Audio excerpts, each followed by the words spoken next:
ఈ మాయదారి వానేమో గాని జనం ప్రాణాల మీదకొచ్చింది. మెదక్ జిల్లా హవేలి గన్పూర్ మండలం వాడి గ్రామాన్ని భారీ వరద చుట్టుముట్టింది. ఊరి నుంచి బయట ప్రపంచానికి సంబంధాలు తెగిపోయాయి.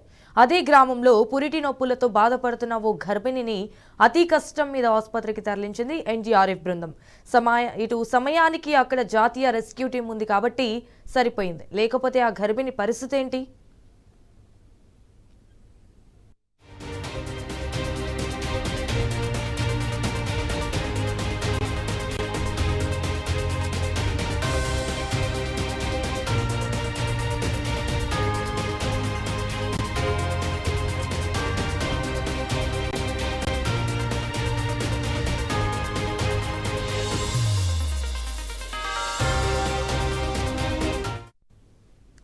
ఈ మాయదారి వానేమో గాని జనం ప్రాణాల మీదకొచ్చింది. మెదక్ జిల్లా హవేలి గన్పూర్ మండలం వాడి గ్రామాన్ని భారీ వరద చుట్టుముట్టింది. అయితే ఊరి నుంచి బయట ప్రపంచానికి సంబంధాలు తెగిపోయాయి.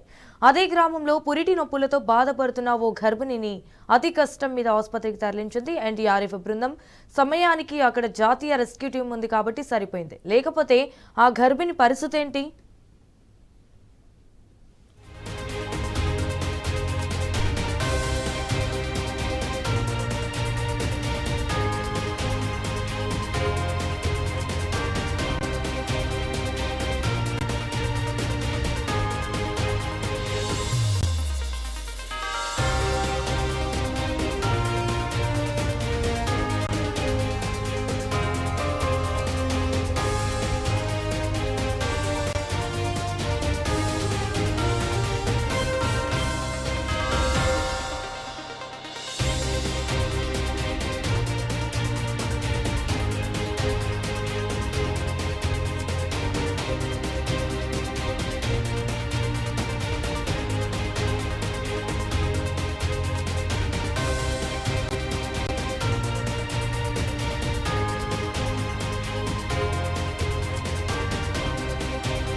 ఇక మెదక్ జిల్లా హవేలి గన్పూర్ మండలం వాడి గ్రామాన్ని భారీ వరద చుట్టుముట్టింది. ఊరి నుంచి బయట ప్రపంచానికి సంబంధాలు తెగిపోయాయి. అదే గ్రామంలో పురిటి నొప్పులతో బాధపడుతున్న ఓ గర్భిణిని అతి కష్టం మీద ఆసుపత్రికి తరలించింది ఎన్డీఆర్ఎఫ్ బృందం.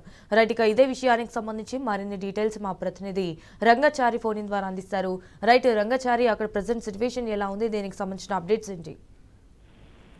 సంజన, నిన్న మెదక్ జిల్లాలో ఫలితంగా హవేలి గన్పూర్ మండలం సీరియస్ గా ఎఫెక్ట్ అయింది. ఆ మండలంలోని ముఖ్యంగా 2-3 తండాలు, ప్రధానంగా వాడి తండా, అట్లాగే తిమ్మాయిపల్లి, అట్లాగే ఇంకోటి 3 తండాలు కూడా పెద్ద ఎత్తున ఎఫెక్ట్ అయినటువంటి పరిస్థితి కనిపించింది. అక్కడ చాలా గ్రామాలు కూడా, చాలా తండాలు కూడా దాదాపు 6 ఫీట్ల వరద నీరు నిండిపోయినటువంటి పరిస్థితి అక్కడ కనిపించింది. వాడి గ్రామంలో కూడా అదే పరిస్థితి కొనసాగింది. మొత్తంగా ఈ భారీ వర్షాల నేపథ్యంలో జనజీవనం అంతా కూడా స్తంభించిపోయి ప్రజలు అనేక రకాల అవస్థల పాలైన విషయం తెలిసిందే. చాలా మంది ఇళ్లపైకి ఎక్కి సహాయం కోసం అర్థించినటువంటి పరిస్థితి అక్కడ కనిపించింది.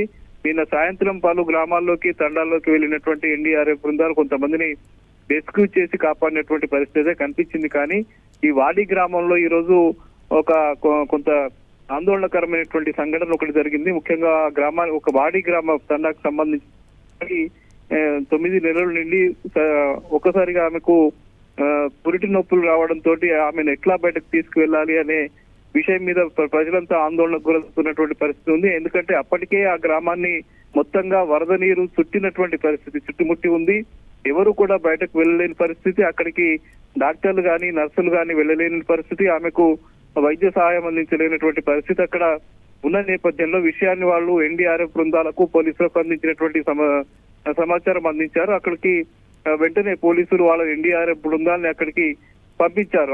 పురిటి నొప్పులు వస్తున్నాయి, ఆమెను ఆసుపత్రికి తరలించాల్సి ఉంది అని చెప్పి వాళ్ళు ఆందోళనగా చెప్పిన నేపథ్యంలో స్పందించినటువంటి అధికారులు, పోలీసులు, ఎన్డీఆర్ఎఫ్ బృందం అక్కడికి పడవల సాయంతో, చిన్న పడవల్ని తీసుకుని అక్కడికి బయలుదేరి వెళ్లారు. ఆ మహిళను సురక్షితంగా తీసుకొచ్చి ఆమెను మెదక్లోని ఆసుపత్రికి తరలించినటువంటి పరిస్థితి కనిపించింది. దీంతో కొంత గ్రామస్తులంతా కూడా ఊపిరి పీల్చుకున్నటువంటి పరిస్థితి నెలకొంది. అంటే నిన్న మొన్న సాయంత్రం నుంచి కూడా అన్ని గ్రామాల్లో ఇదే పరిస్థితి నెలకొంది. ముఖ్యంగా వృద్ధులైతే చాలా మంది ఇబ్బందులు పడుతున్నట్టుగా మనకు సమాచారం ఉంది. ఎందుకంటే కొంత ఈ వర్షాల కారణంగా, వరద కారణంగా కొన్ని విష జ్వరాలు కూడా ప్రబలుతున్నట్టుగా మనకు ప్రాథమికంగా సమాచారం అందుతుంది. కొంతమంది వృద్ధులు జ్వర పీడితులుగా ఉన్నట్టు, వాళ్ళు ఇబ్బందులు పడుతున్నట్టుగా కూడా తెలుస్తుంది. వాళ్ళకు కూడా వెంటనే వైద్య సదుపాయం అందించడానికి అవసరమైనటువంటి చర్యలు తీసుకోవాలని చెప్పి ఆ ప్రాంతాలకు సంబంధించిన ప్రజలు కోరుతున్నటువంటి పరిస్థితి. మరి ముఖ్యంగా ఎక్కడైతే ఈ తీవ్రంగా వరదలు వచ్చాయో ఆ ప్రాంతాల్లో విష జ్వరాలు కానీ అంటువ్యాధులు కూడా ప్రబలేటువంటి